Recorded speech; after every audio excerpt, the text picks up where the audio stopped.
Hello everyone, here is the second part of JFreeChart tutorial. If you can remember, in our first tutorial we discussed about chart generation using raw dataset and hard coding, and today we are going to generate the chart using a file as an input dataset.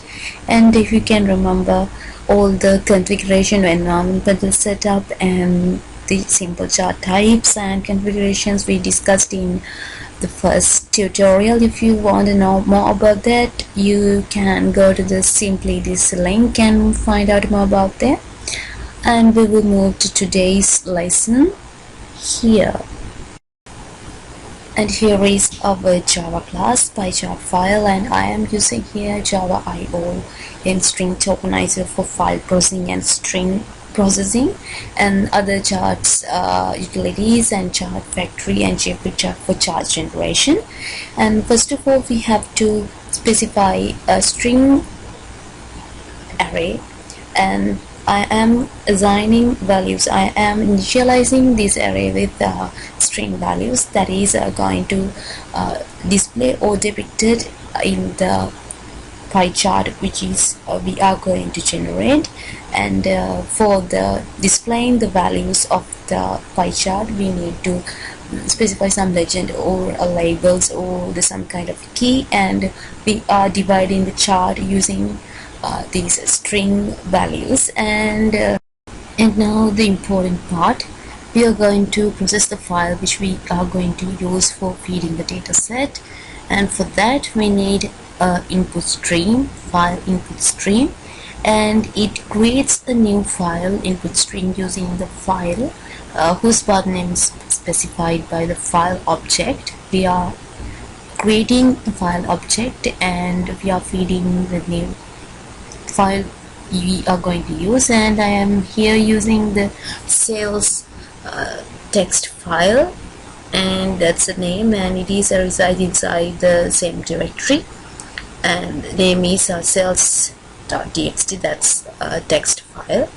And then we need to have a buffered input stream for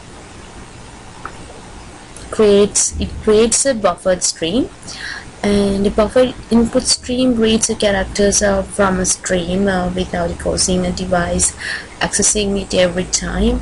And once when the buffer is empty, a new block of data is read into buffer, and we are specifying our input as the input stream to the buffered reader, and that is our input file.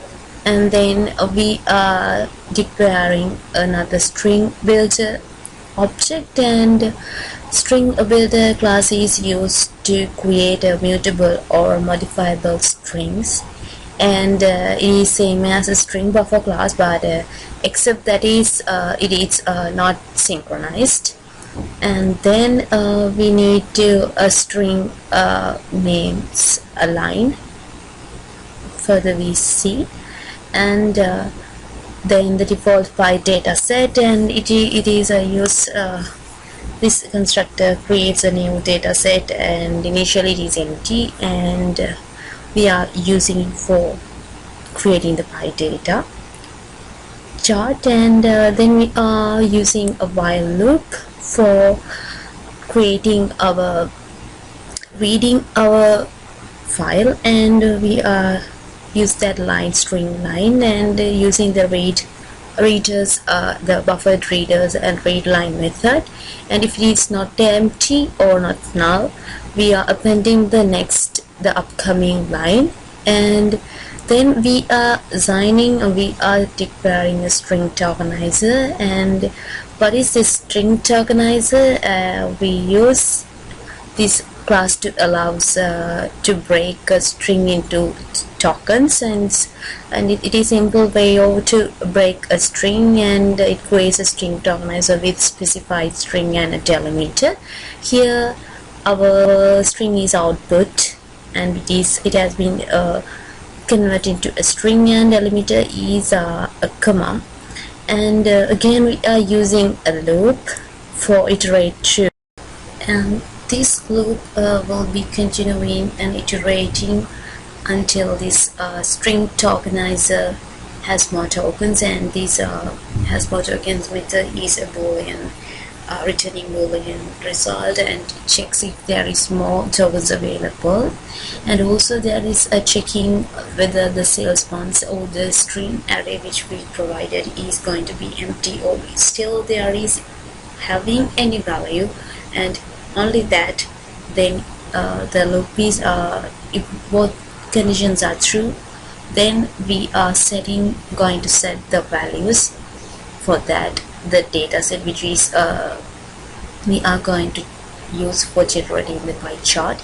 And as you can remember, as we discussed in our first tutorial, the set value has two values, and the set value method is used to set the values to a data set, and it comes as a key value pairs and simply a string and the value of it. And the string value is we are assigning here is the string array which we declared at the very beginning, and the value is corresponding to the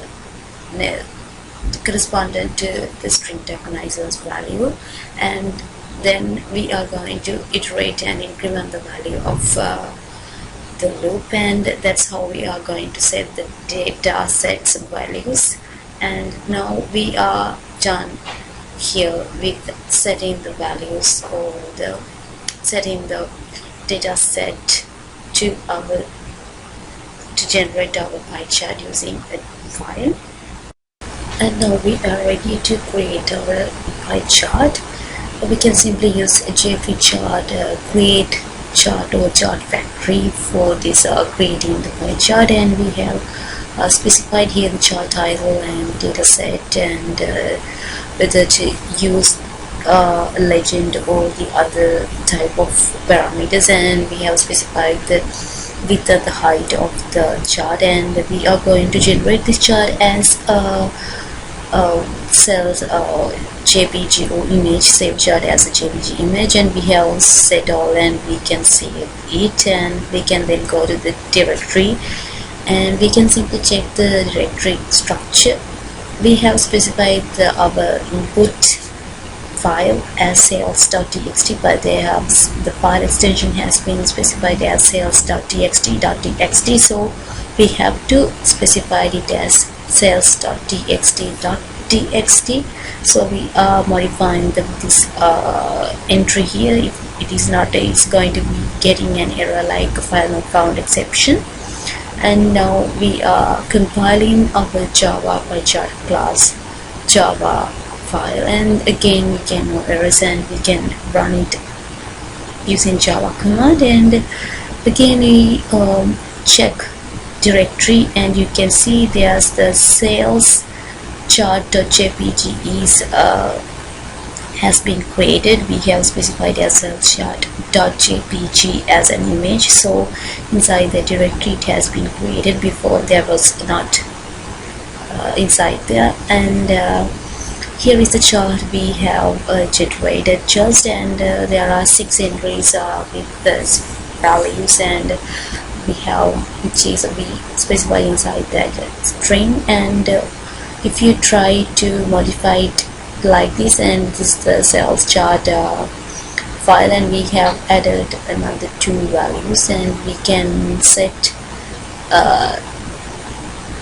the key to the corresponding values, and we have to put the values. If it is not, we are getting array of one exception, and we have put 2 values, and so we have to put 2 keys as well. So we are done here, and we have to compile our Java class again, and we have compiled, and we can run it like this, and there is no error. And if we check again, there is another parts, or the deviation has been added to our chart, and this is how you can use file-based input to create a pie chart or any kind of a chart. And I guess this was helpful for you, and see you again next time. Thank you for watching.